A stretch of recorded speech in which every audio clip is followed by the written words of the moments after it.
I'm here with John Nardone, one of the industry's originals, back from the days of Modem Media. John is now CEO of a company called X+1. X+1 is in the DSP category of companies, and there's actually a lot of confusion in the DSP category. And actually, X+1 isn't a DSP, it's a lot more than that. So if you could take the time, because I think that this is a really important category for the industry right now, can you explain what the DSP position is, kind of the alpha dog company in the DSP marketplace? What makes that so? What is bringing the advantage to your X+1 clients? Well, thanks, Sarah. What we are really is a multi-touch point audience targeting platform. And as part of that, DSP functionality in terms of supporting display media buying is included in that, but it's a much broader concept. What we're doing is helping clients send the right message to the right person across all their touch points, whether it's on their website, in email, in display, on search landing pages. And it's really the recognition that all of those interactions, mobile, video, can inform one another so that the entire touch plan for clients works a lot harder. So this has always been the holy grail of the digital marketing promise, right? Yeah. Delivering the right message at the right time to the right person. But what is happening now? Why is it true now, and what's taking effect? Why is it so prominent in the marketplace, and why is it kind of really just getting there? We're still in early days, and we're starting to see, I think, some big movement of budgets to this kind of advertising, really changing the marketplace. The big bang was the advent of the ad exchanges, which really precipitated the separation of media into three component parts: the audience, the context in which the media lived, and then the data about the audience. And by separating the data and making the data portable, it opens up a lot of opportunities that even goes beyond the display advertising itself. That portable data now can inform website interactions and can be used to inform those other touchpoint interactions as well. Well, it's interesting because I've talked to a lot of people about what changes they've seen over the last year, and I feel like you are living the changes. Every day, X+1 is dealing with monumental change because you're right at the forefront of where the industry is actually changing. And that's painful, isn't it? I mean, there are a lot of aspects about that that are difficult. Well, innovating is always hard. Innovating is not easy, right? But it's also very exciting and very rewarding. And there's probably few things that get me excited as seeing the light bulb go off in a client's eyes when they realize that something they didn't think was possible is not only possible, but is available to them today, and is not really that complicated to implement. That's pretty neat. That's cool. I know you guys work day and night, and this is a company that has all the good problems. It's just racing to keep up with the marketplace and take in the business that's coming your way, which is a great problem to have.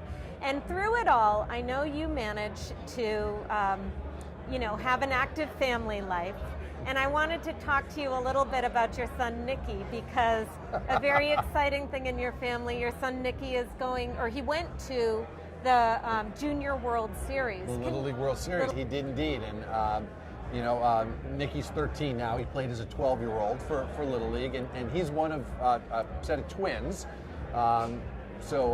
Twins played together most of the year, but Nick's all-star team continued on and won the state of Connecticut, then won the New England Regional, and then ultimately got to Williamsport, Pennsylvania, and we won the first game, which Nicky pitched on ESPN, and then we lost the next two and we were done. But it was a very exciting experience. That must be fun for the whole family, and hopefully he'll take it right through to college at least. Yeah, you never want to let yourself dream about the major leagues, but you never know. I never would have expected something like that. So what do you see going forward? I know that, again, X+1 is kind of the tip of the spear for the industry, but what do you see happening, with the way buying is changing? Well, I think the DSP phenomenon in display media is going to continue to grow over the next 2 years, but what's much more interesting to me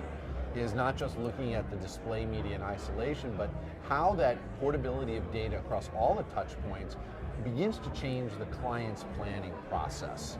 And I think this is probably, more monumental and more important to the business of marketing overall than any individual technological change, because clients now are, because they can affect it, they're now wrestling with how do they develop customer contact strategies that span touch points. And what is the right way to integrate an email campaign with display, with messaging on the website?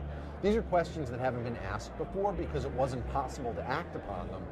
Now it is possible, and clients are really having to look at their organizations and their planning processes in whole new ways. Is there enough talent out there to make these types of complex programs happen? That's a good question. I think there's talent out there, but there's not methodologies and processes that are developed. And I think where there's a really big gap today is that clients typically look to their agencies for help in these areas.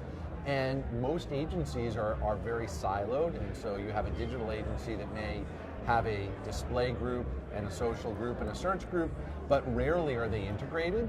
And so clients looking to their agencies right now are kind of frustrated with the ability to bring these multi-touchpoint strategies together. So delivering the right message to the right person at the right time, that's about brand relevance, right? That is about helping brands be more relevant to their consumers and their buyers. That's exactly right, Sarah. For years, a mass marketing approach has had very, very broad target audiences driven by TV with one message for everyone. And what you find out pretty quickly when you start to get into this micro-targeting is that there are sub-segments within almost every brand's larger segmentation where different messages can have different strength and appeal to those sub-segments. And there's a process of discovery that goes on through our engine that begins to match our creative and offers for the client and finds those subsegments. And what comes out of that is real insight and learning on the client's part of opportunities within their client base or their prospect base that they didn't know that they had. Do you think that the idea of mass audience is dead? No, I don't think that mass audience is dead. Shared experience is really important. But there's also a place for micro-targeting, and those two things can really live very nicely together.